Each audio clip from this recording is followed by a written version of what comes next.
미국 의회 외교위원회 야당 차석 브래드 셔먼 의원인데 일단 네. 야당 차석이 어떤 역할을 하는 곳입니까? 위치가 외교위원회 한 50분 정도의 네. 미국은 이제 참고로 상원이 100명이 있고요. 네. 또 하원이 435명이 있습니다.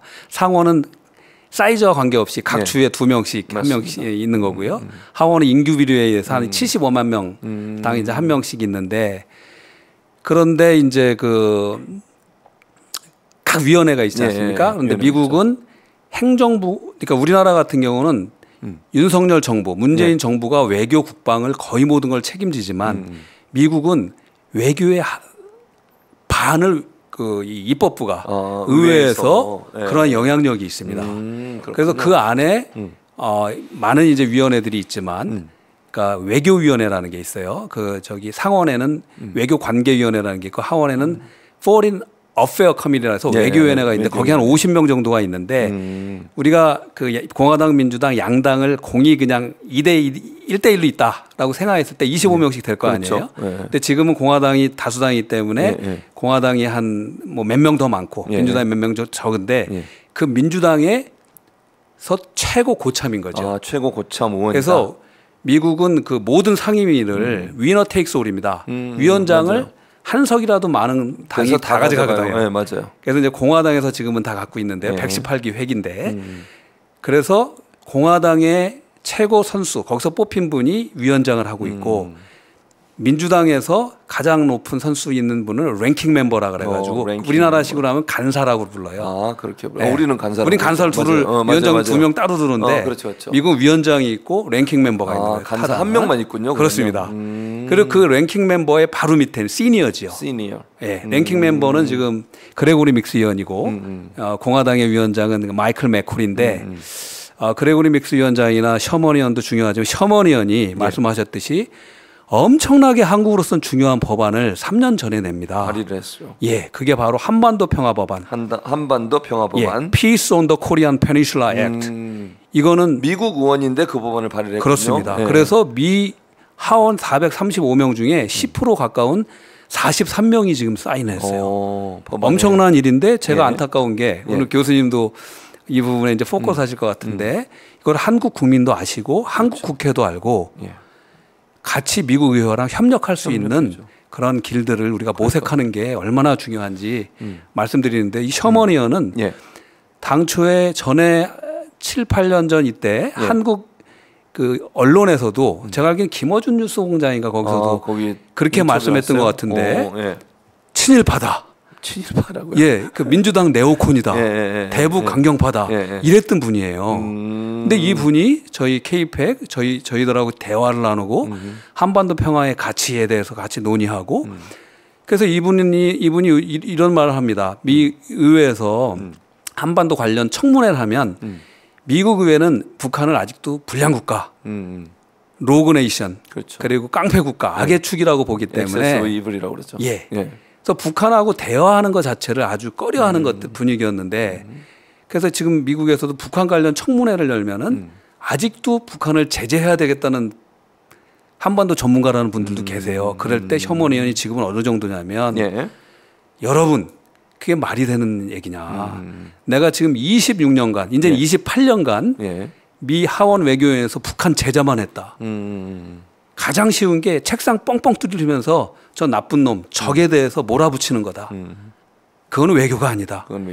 외교는 친구랑 하는 것이 아니라 가족하고 하는 것이 아니다. 적하고 하는 거다. 종전선언도 적하고 맺는 거고 친구랑 맺는 게 아니다. 평화조약도 그렇다. 그게 여러분들이 얘기하는 가장 쉬운 얘기다 하면서 우리 혼을 낼 정도로 굉장히 한반도 평화를 위해서 열심히 일하시는 분이고요. 나중에 우리나라 대한민국에서도 이분에 대해서 큰 어떤 레커그니션을 해줬으면 좋겠다라는 게 제 입장입니다. 그러니까 이제 감사를 표하라는 말씀이시고 그런데 이제 이게 미국 언론도 이 법안을 주시하고 있다고 그래요. 이게 폴리티코라는 정치 전문 매체가 보도한 내용을 보니까 셔먼 의원의 한반도 평화 법안과 동일한 내용이 실현 가능한 대북 정책으로 제시되는 획기적 변화가 예상된다. 이렇게 보도를 했거든요. 이게 굉장히 우리는 좀 가볍게 생각을 할 수 있는데 뭐 한국도 그렇지만은 미국에서도 수많은 법들이 발의되고 상정되고 폐기되기도 하고 그렇지 않습니까? 그러니까 한 의원의 책상 위에 네. 아젠다가 1000개. 요새는 뭐 4000개라는 말도 있어요. 한 의원이 처리해야 될 아젠다가. 그런데 한반도 이슈라는 아젠다를 올려놓고 처리하는 것들이 얼마나 이게 힘든 힘들죠. 일이냐. 자기 나라 일도 아니고. 예. 네. 그래서 이게 3년 전에 117기 회기 때 이 법안이 처음으로 나옵니다. 그때 미국의 네오콘적인 분들 네. 보수에서 NED라고 잘 아시죠? NED 미국 네. 민주주의 수호재단 여기 한국의 탈북자분들도 그분들하고 관계가 많은데 아주 네. 그 보수적인 단체죠. 네. 또 수잔 솔티 같은 분들. 네, 수잔 솔티. 그러니까 미국의 네. 보수적이고 네오콘적인 분들이 굉장히 반발했었어요. 아니 미 의회는 지금까지 네. 민주당이나 공화당이나 마음 다 합쳐서 하나였다. 한반도 문제는 입장이 하나였다. 그게 뭐냐면 대북 강경. 대북 강경. 북한하고는 대화하면 안 되고 북한은 제재를 해야 된다. 라는 입장이었는데 네. 왜 이런 법안이 나와서 미 의회를 분열시키느냐라고 하는 그러한 막 이 경계하는 그런 목소리도 나왔듯이 네.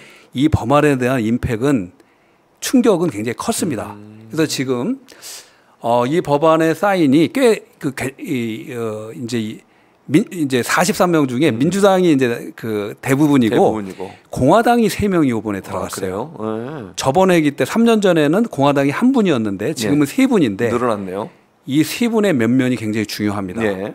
그래서 향후 바이든과 해리스와 트럼프 누가 되더라도 네. 저는 굉장히 희망적으로 보는데 이따 말씀을 드리겠지만 이 3분 중에 이 공화당 의원 3분들이 다 트럼프 측근들이에요. 아, 3사람이. 한 분은 미국 의회의 프리덤 코커스라고 그 이 자유주의 코커스라고 아주 보수적인 극우에 가까운 분들의 코커스. 그러니까 그런 모임을 하는데 그 의장 출신.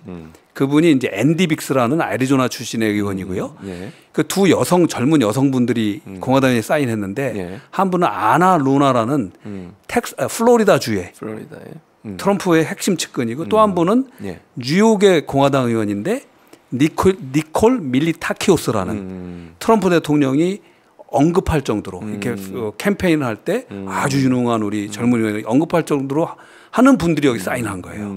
이거는 무엇을 의미하냐면 이 법안이 민주당의 해리스 대통령이 정책을 펴갔을 때도 그렇지만 트럼프 대통령이 한반도 정책을 펴갈 때 예. 지금 존 볼튼이나 많은 사실 보수적인 사람들이 우려하잖아요. 정말 이 직접적인 다시 이 정상회담을 할 건지 또 기존의 어떤 국무부나 국방부에서 가졌던 입장들을 넘어선 탑다운 방식으로 해나갈지. 그런데 이 법안이 트럼프 대통령이 이걸 해나갈 때 한다면 큰 명분을 줄 수 있다는 법안이에요. 그래서 사실은 우리 정부나 또 미국의 보수적인 정부에서 네. 그런 측에서 약간 이거에 대해서 경계하는 입장이 있지 않나 그런 생각도 좀 들긴 합니다. 그렇지만 한반도 네. 평화는 네. 저희들이나 이 의원들이 이 43명에 대한 의원들이 생각하는 것은 북한에 대한 오히려 비핵화를 네. 촉진할 수 있고 북한을 개방시킬 수 있고 또 전쟁을 방지할 수 있고 더 나아가서 지금 미중 패권 시대 네. 그리고 러시아 우크라이나 전쟁 시대에서 지금 사실 핵무기만 문제되는 게 아니잖아요. 그렇죠.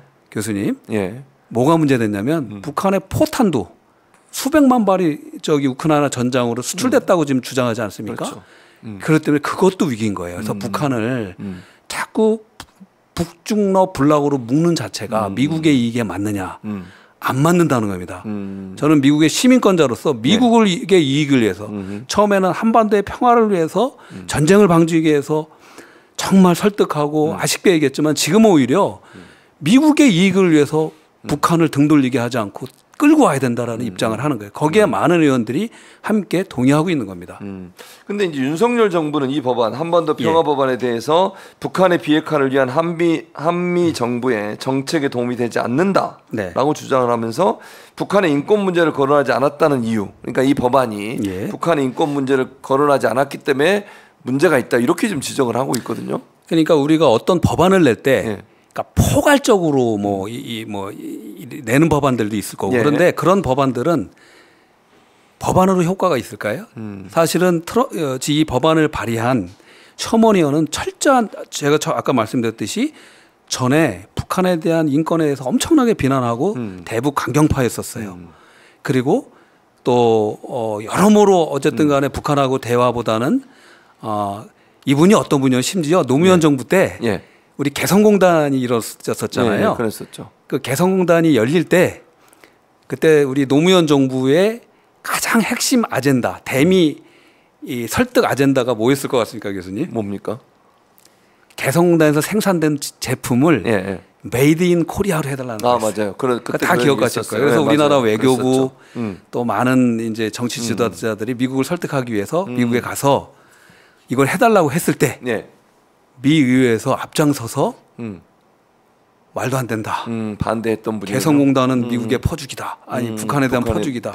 핵무기 개발에 쓰인다 해서 앞장서서 반대했던 분이 셔먼이었어요. 근데 이분이 그래서 말씀이 26년 동안 자기는 북한에 대한 강경 제재, 제재 일변도 그리고 거기에 대한 워치 그리고 정말 불량국가라는 인식을 속에서 벗어나질 못했는데 그래서 북한의 핵이 어떻게 됐느냐, 해결됐느냐. 그래서 북한의 인권이 개선됐느냐.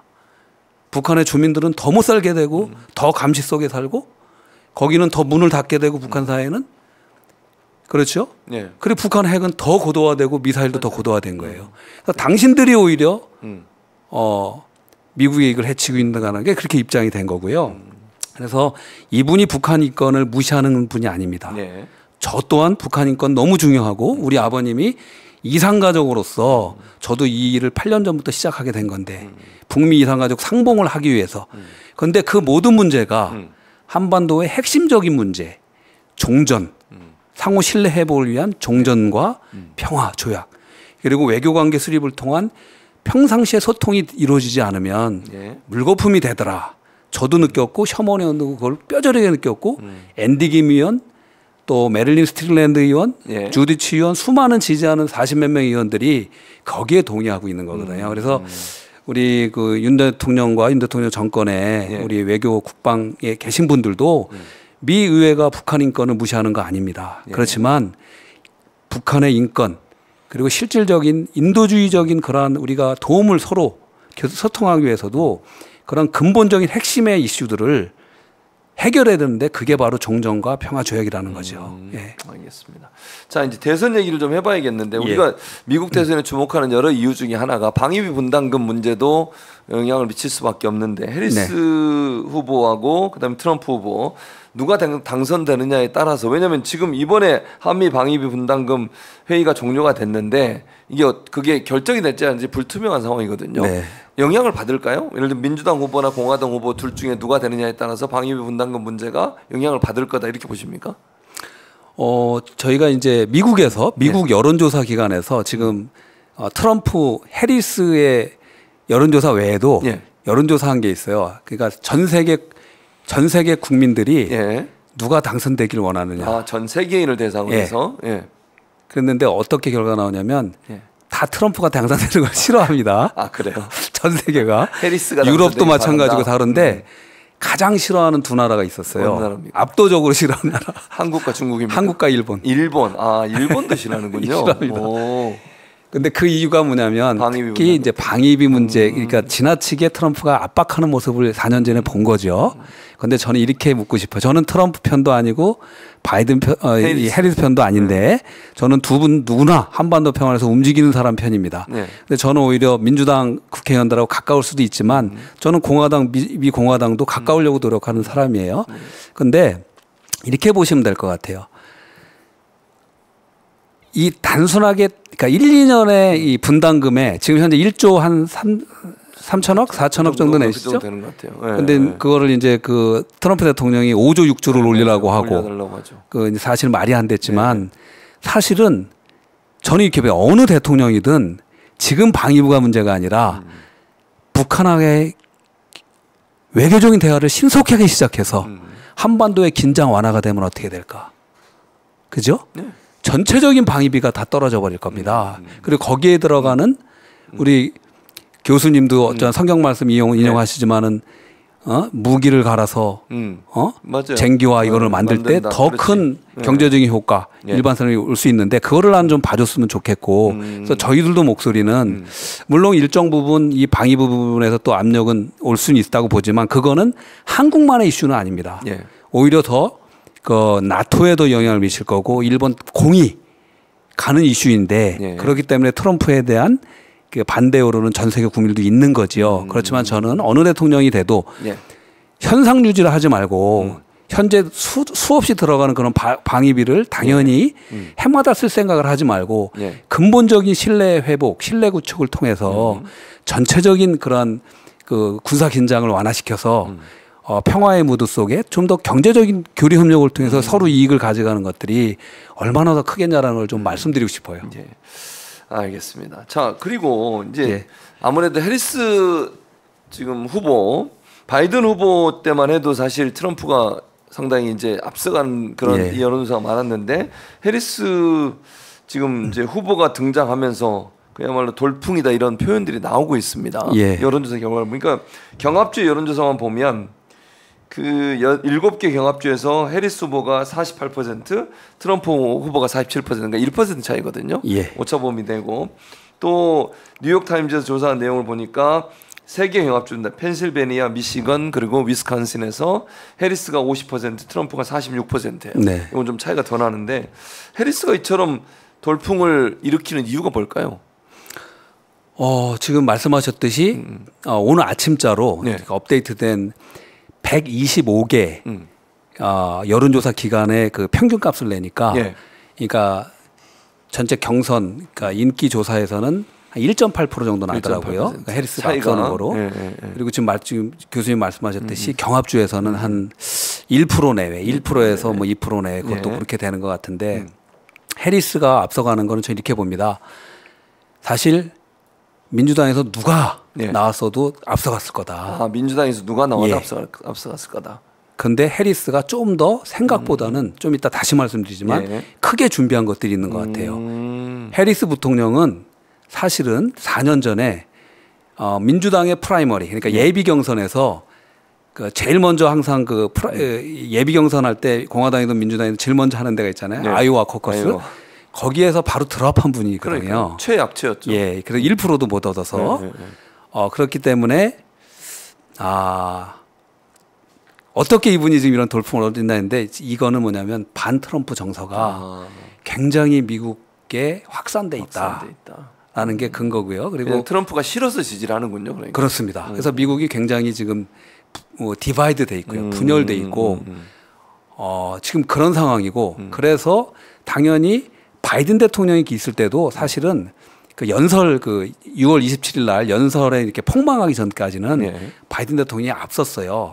이런 이 경합 인기 조사에서는 경합주에서는 뭐 비등비등했었어요 그때가. 그런데 연설 사건 이후에 이제 급격하게 이제 벌어졌고 또 트럼프 대통령의 그 피습 사건 때문에 더 이렇게 벌어지다가 이게 완전히 이제 7월 27일인가요? 그 바이든 대통령께서 이게 불출마 선언하면서 근데 여기에서 하나 눈여겨볼 거는 해리스 대통령이 그러니까 부통령이 나름대로는 준비를 해왔다. 왜냐하면 그 전에 낸시 펠로시나 민주당의 막후 실력자들 그리고 뭐 클린턴, 힐리나 이런 분들 또 오바마나 이런 분들은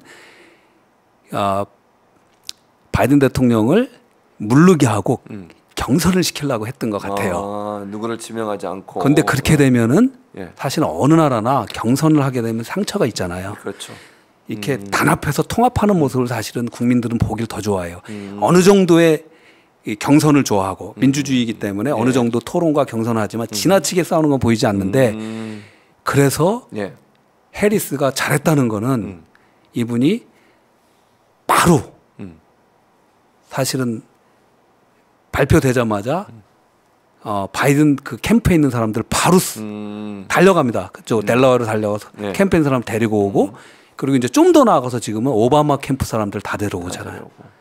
그래서 여기에 우려도 있어요. 사실은 트럼프가 과연 독자적인 철학과 방향을 가지고 국정을 수행할 수 있느냐. 뒤에 막구 세력 그렇죠. 민주당 내 이스태블리시먼트라 그러죠. 민주당 내 정치 기득 세력이 의해서 좌지우지 안 되는 그런 우려도 있죠. 어쨌든 그거는 나중 일이고 지금 해리스가 잘한 것들은 또 하나 비판은 있는 건 있습니다. 예. 해리스가 뭐냐면 그 트럼프 행정부 쪽, 트럼프 대통령 쪽에서 이거는 지금 구테타 행위다라고 하잖아요. 그렇게 얘기하죠. 왜냐하면 그렇게 그건 너무 나간 말이긴 하지만 그렇게 말할 수 있는 근거는 뭐냐면 미국은 오랜 시간에 걸쳐서 프라이머리 경선을 걸쳐서 치열한 결정을 통해서 아이오와부터 뭐 슈퍼 화요일부터 뭐 다 거치면서 결정을 하는 건데 지금 그렇죠. 전당대회 때 네, 그런 과정에 전혀 거치지 않았잖아요. 그렇죠. 거치지 않았고 중간에 바이든 대통령의 인지력, 고령, 토론 6월 27일 토론에 실패한 다음에 그거를 문제 삼아서 뒤에서 네. 오바마 대통령 또 낸시 펠로시 또 척 슈머 같은 사람이 압력을 넣어서 네. 이 사람이 그만뒀다는 거잖아요. 그런데 여기에 하나가 문제가 있는 게 그러면 그 인지력이 저하됐다는 거를 그러면 알았던 사람이 누구겠습니까? 사실은 그 비서진들도 알았겠지만 저는 처음에 봤을 때 질 바이든이 가장 많이 알았는데 질 바이든께서 출마를 강요해서 그러니까. 끝까지 갔다라는 그런 비판도 있었어요. 있었죠. 미국 그 비하인드 스토리는. 그런데 또 하나는 미국의 대통령 옆에서 보자는 부통령이잖아요. 그렇죠. 부통령이 그걸 몰랐겠냐는 거죠. 충분히 달았을 텐데 그거를 다 숨기고 네. 나오게 해서 이걸 다 준비한 거 아니냐. 본인이 되려고. 굉장히 무서운. 이제 그러한 이제 얘기가 있다는 거죠. 있다는 겁니다. 그래서 트럼프 이제 캠페인 쪽에서 대통령은 이건 또 다른 보이지 않는 무혈 쿱이다, 쿠데타다라고 이제 말할 수 있는 그런 근거가 되는 겁니다.